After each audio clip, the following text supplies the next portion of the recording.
Welcome to the 2022 primary election candidate videos, made possible by a partnership between Collin County Votes, which is an initiative of the Collin County Business Alliance and the Allen, Frisco, McKinney, and Plano Chambers of Commerce. I'm Leanne Libby, General Manager of Community Impact Newspaper in Plano, and I'm excited to introduce our viewers to Jamee Jolly, running for House District 70. Welcome, Jamee. Hi, good to see everyone. Good to see you. Okay, well, we're going to jump right in.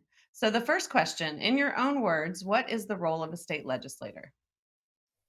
Great question. A lot of people in this process have asked me, what bills do you want to take to Austin? What's on your list? And it's really not about what's on my list. It's about what the constituents in House District 70 need from their state government. And so, really, my role is to work with the local district, find out the issues, not just in House District 70, but obviously throughout the state, and then go down to Austin and really work as an advocate and a voice for this district, and just making sure that we find good common sense solutions that will help Texas continue to be the great state that it is.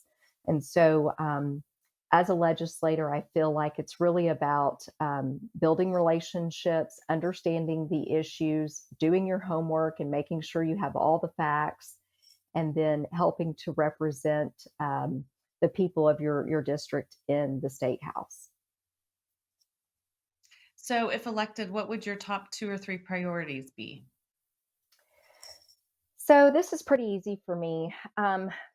I've been out knocking on doors a lot in the last few weeks, and the number one thing I hear from voters is the concern with property taxes. As we know, the state of Texas has built our school funding system on the property tax model. And so, as values have gone up and property tax collections have gone up, it's really put a burden on certain families and households. And so, I want to work with the legislature to understand how we might best fix the problem of Robin Hood. Robin Hood had a great, there was a great reason that it was created, and it's to create more equity amongst the schools across the state of Texas, which I think we can all agree is a good thing. But in recent years, we've seen how the model doesn't work anymore with the rising property values. And so I think addressing that and making sure that we're properly funding education is first and foremost for me. Another thing I would like to see is addressing our border security. We have issues of human trafficking, drug trafficking. We're seeing large increases in urban areas with those issues, and it's just a matter of time before we see it in every community. So I do think we need to do something about border security as well. Thank you. So, Collin County is one of the fastest growing in the country. What are your thoughts on the growth to date, and what would your priorities be going forward? So let's be honest. I'm actually a native Texan, born in Dallas, been in Plano for about 20 years, and I'm a rare person when it comes to that. Most people around me are not native Texans. A lot of people want to get here. They see the Texas miracle, they see the opportunities, all the jobs, and so they're moving here. And so I think as the legislature, our role is to make sure that we have the infrastructure in place to support growth. And by infrastructure, it's more than just roads, water, those kinds of things. It's also making sure our education system can support that growth. It's also making sure that as we grow, that policies are in place to make sure that there's economic development incentives to bring jobs here, and that's why people are coming here.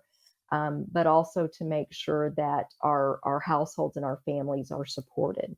And so I think that infrastructure is key. And I think that's where the legislature's role is. I think in making sure that we continue the Texas miracle, we have to make sure that we're investing in the right places and the right programs to support long term success as a state. Well, so on the topic of infrastructure, what do you see as the biggest transportation issue facing the county, and what would you do to address it? Wow, within the county. So, if you've been in Collin County for any amount of time, you've seen the growth. I've been here 20 years. I have friends that have been here for 50 years, and they all mention just the amount of traffic. And so, this district, the way that District 70 is defined, it goes up the 75 corridor. It also goes along the George Bush corridor, and then kind of um, a little bit touches 121 and the Dallas North Tollway. And so we have a lot of tollways around this district. And um, although they're great options, they're already congested. We have congestion within several of our major roadways. And so I think just continuing to study traffic patterns, finding ways to incentivize mass transit where it makes sense, also making sure that really we have the job centers and the housing matched up so that maybe people aren't making the long commutes as they have in the past, and that there's more encouragement for kind of that work live in one environment and keeping some folks off the road. I know that's been a bonus for a lot of people during the pandemic. They're like, gosh, I love the fact that I haven't had to commute. I've been able to work from home, and I know some businesses are really encouraging that as they go forward. But I think we need to take that to heart and say, how can we best encourage Texans to maybe live closer to where they work, and what makes sense, and where can the legislature be involved in that? As far as transportation, obviously the major thoroughfares we need to continue to monitor. 380 just north of us is a major hub and thoroughfare and continues to grow. And I think county commissioners and COG, the council governments, have really been working hard to make sure we stay um, on track for progress with those roadways. So, speaking of the business community, what would you do to help meet the needs of the business community to ensure continued economic growth? And what would you see as kind of their top needs right now?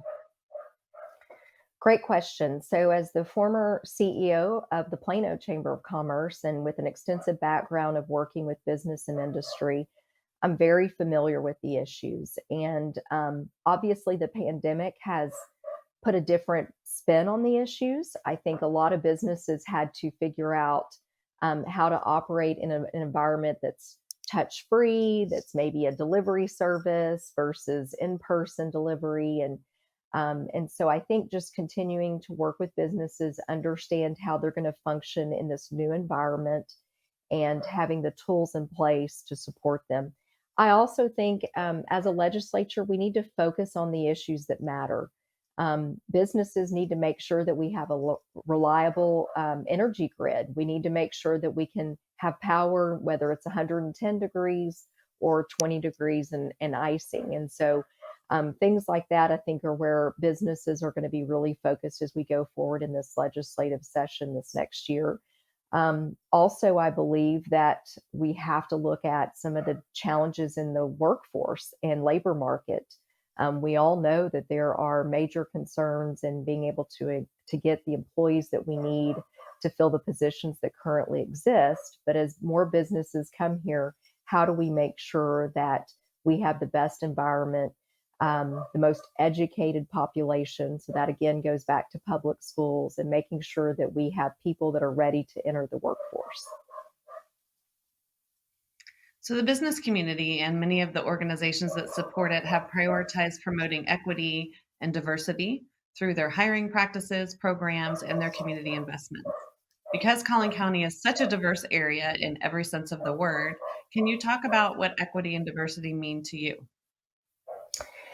So I think when you talk about equity and diversity, you really want to talk about inclusivity and making sure that the environment we're creating in our communities, in the work environment, in our schools, is where anyone can feel comfortable and thrive. And so that looks different for different folks. But I think for me, what it means is that no matter your background, no matter the color of your skin or where you come from, you are coming into whatever environment, whether it be school, education, your work environment, this state, that you feel welcomed and you feel like you're part of this community. And so I think that is key in looking at the diversity and inclusion and equity equation. I also think we have to make sure that business communities feel that Texas is business friendly when it comes to those tough issues. And we can still stay true to our values and have our individual beliefs, but we also need to make sure that when it comes to being in the workplace, that everyone again feels that they have a place to fit in.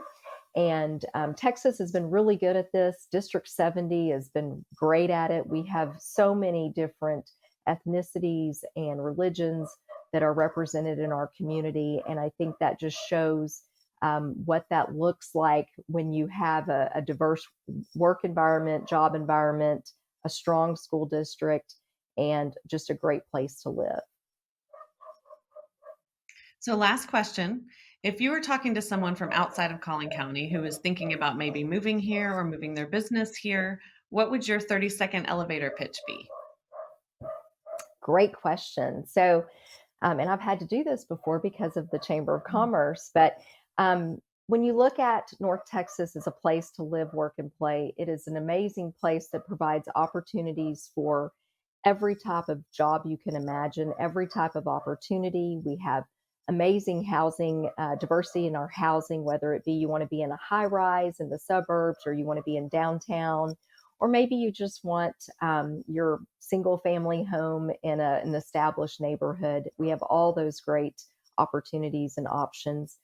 I also think it's a very welcoming environment. I've made Plano my home for 20 years, and I've gotten to know just not the immediate community, but the entire Collin County region. And the people across this region are really focused on making sure that Collin County stays number one when it comes to education, to business, to innovation. We've got some amazing companies and innovation that are happening right here in our backyard.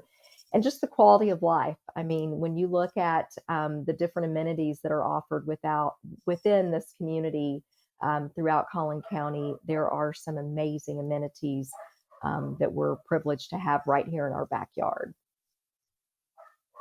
Well, great. Jamie, thank you so much for joining us today and sharing with our voters, letting them hear directly from you on important issues. Great. Thank you. I appreciate the time and the opportunity.